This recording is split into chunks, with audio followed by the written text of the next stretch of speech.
Monsieur Dupertuis. Oui, monsieur le maire, chers collègues, donc au nom du groupe et en associant évidemment Antoine Grange, vice-président du SCOT, et qui a largement rédigé la déclaration que je vais vous lire à présent, pour vous dire que le PADD doit répondre à la question quel territoire voulons-nous pour demain par la planification. Et malgré la propension de certaines équipes candidates aux élections municipales à brandir des slogans politiques qui peuvent se résumer à du stop béton, depuis 2020, force est de constater que ça pédale un peu dans la semoule. Tous et toutes, nous entendons les mêmes commentaires de la part des habitants, la surchauffe d'un territoire qui ne voit pas la fin de son développement, et nombreux sont ceux qui ressentent une dégradation de notre cadre de vie, et il ne faut pas se leurrer, ils ont raison. C'est le fruit de décennies d'attentisme, d'un libre marché assumé et d'un manque de vision politique qui nous a notamment mené à grignoter nos derniers espaces naturels en cœur de ville, et je pense particulièrement au parc des Capucins, à continuer d'étendre des zones d'activité sur des terres les plus fertiles de l'agglomération et à accueillir n'importe comment, sans se soucier des habitants qui souffraient déjà d'un manque d'équipements publics et d'infrastructures. Alors depuis 2020, les documents d'urbanisme sont entrés en révision. Celle-ci, avec l'intégration doit mener l'intégration de nouvelles orientations et est une attente majeure des habitants qui ont vu ces dernières années leur territoire se transformer, transformation qui pose aujourd'hui question face aux enjeux de la transformation écologique. Et nous en avons l'occasion, il faut, oui, changer de modèle. Changer, oui, mais avec réalisme. Aujourd'hui, nous avons l'impression d'être consultés sur des orientations très générales qui ont, et mon collègue vient de le dire, souvent changé. Sans vision partagée entre la présidente du Grand Annecy et le maire d'Annecy, notre PLUI HMB ou encore notre SCOT sont victimes dans leur élaboration des sautes d'humeur des uns et des autres et de la volonté toujours plus destructrice de vendre des slogans politiques que de travailler sérieusement à l'avenir du territoire en discutant sur des leviers à notre disposition, dans l'ignorance bien souvent de l'existence de nos voisins. Je pense aux communautés de communes du Pays de Cruseille, Fiéréus, rue militaire de Savoie ou source du lac d'Annecy. Chacun ici se souvient des débats BHNS-Tram, par exemple. On vient d'avoir l'ouverture du débat sur Brasilly, et puis les débats sur les taux de croissance de population dont ceux qui ont suivi les différentes réunions publiques peuvent témoigner. La planification pour produire les effets escomptés doit être réaliste et sincère. Sommes-nous maîtres, en tant qu'élus locaux, de jouer aux douaniers aux frontières du bassin annécien ? Depuis quand décréter un taux de croissance démographique, par exemple, relève d'un objectif politique de planification ? Cette attitude qui vise à concevoir l'aménagement du territoire comme un vase clos, laissant croire que les élus locaux ont un pouvoir sur tout, est une fuite en avant qui poursuit et aggrave les vrais enjeux, faute de les anticiper. Elle crée aussi de l'incompréhension chez les habitants qui constateront l'absence de vision de leurs élus. Il est utile de rappeler qu'en matière d'aménagement, une collectivité est soumise à de nombreuses obligations de multiples phénomènes exogènes.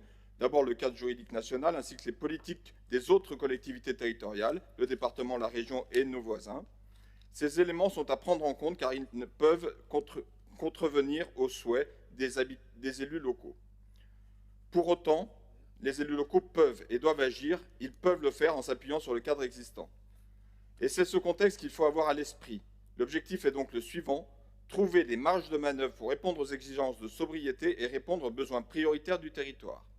Alors, d'abord, il faudrait lister les impondérables. Oui, arrêter de construire là où la disponibilité des ressources naturelles ne le permet plus. Priorisons la pérennité des ressources naturelles, là-dessus on est d'accord. À moins que nous ne souhaitions fermer les entreprises, bars et restaurants d'Annecy, ainsi que nos services publics, nous devons loger leurs travailleurs. Souvent modestes, et non les reléguer à des dizaines de kilomètres de leur lieu de travail, les obligeant à engorger les routes, nous forçant à en construire de nouvelles. Pour cela, il faut réguler, encadrer les loyers et construire seulement ce dont nous avons besoin, en réservant ces logements pour ces travailleurs. Il faut ensuite stopper l'urbanisation sur les zones humides. Il y a une fameuse route Amazon qui contrevient largement à ce principe, et les corridors écologiques du territoire. Ce sont des puits à eau et de carbone indispensables à la lutte contre le réchauffement climatique dans une région où celui-ci va 2 fois plus vite qu'ailleurs. Enfin, sanctuariser nos terres agricoles et intensifier nos zones d'activité économique pour maintenir un tissu productif local et limiter les émissions liées au transport. Il faut également s'interroger sur la nature écologique des modes de production agricole pour préserver nos paysages et la biodiversité. Et puis, dans un deuxième temps, une fois qu'on a listé ces impondérables, il faut évaluer les marges de manœuvre. Cette liste d'impondérables doit donc faire l'objet d'études par secteur, recensant les potentialités et les limites qui, une fois synthétisées et assemblées, donnent les potentiels du territoire et permettent d'envisager la planification. Ce sont sur ces potentialités que nous pourrons juger du réalisme d'objectifs globaux, d'un taux de croissance démographique, d'un nombre de logements autorisés à la construction, des secteurs à sauvegarder ou à transformer. Alors vous l'aurez compris, la méthode d'élaboration qui a guidé ce PADD ne nous a pas satisfaits. Vous vous êtes trop souvent arc-boutés sur ce fameux taux de croissance démographique qui a été posé comme un préalable, alors qu'il devrait être vu comme le résultat de la réflexion. D'où sortent d'ailleurs ces 1400 logements. Alors notre avis sur le fond. Nos remarques résonnent avec celles formulées par les membres de l'espace citoyen du Grand Annecy, que nous remercions de s'être emparés du sujet, pour leur analyse d'une très grande justesse. 1. Le changement de modèle évoqué n'est presque pas alimenté par des chiffres, des faits, des indicateurs dans ce PADD. C'est une liste de bonnes intentions qui n'est pas la base d'un travail pour un document de planification stratégique.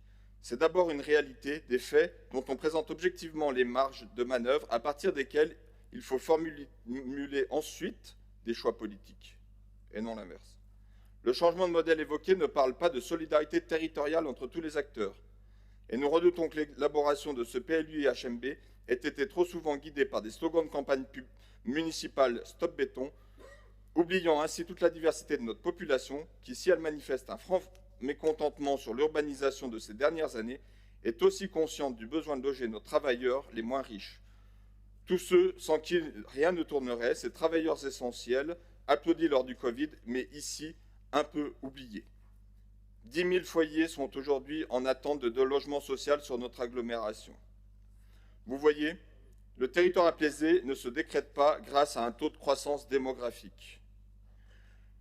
Le PADD doit être plus attentif aux publics vulnérables et favoriser la mixité sociale en allant au-delà des 30% de logements sociaux, vous l'avez dit, monsieur le maire, mais quand on regarde le programme porté par la ville sur NTN, SNR, sur lesquels on a des appartements qui aujourd'hui dépassent les 10 000 € du mètre carré et sur lesquels nous avons moins de 10% de BRS, on peut s'interroger sur l'adéquation entre les paroles et les actes. En favorisant enfin les transports en commun, et pour le coup, ça pédale toujours dans la semoule, car ils sont vecteurs d'intégration de la vie de la ville, parfois excluante, particulièrement chez nous, à cause du coût de la ville. Le PADD doit cependant fixer des règles strictes pour permettre la neutralité carbone des nouvelles constructions répondant à des exigences de qualité environnementale. C'est le cas, je le crois, avec la charte aujourd'hui et bien construire à Annecy. Plutôt que d'une zone à faible émission que nous baptisons pour notre part une zone à forte exclusion, nous proposons l'atténuation de la circulation en centre-ville par la dépiétonisation concertée et l'interdiction du transit en hypercentre, privilégiant de nouveaux itinéraires de circulation plus adaptés, libérant de l'espace pour la circulation des modes doux et des transports en commun à moindre frais.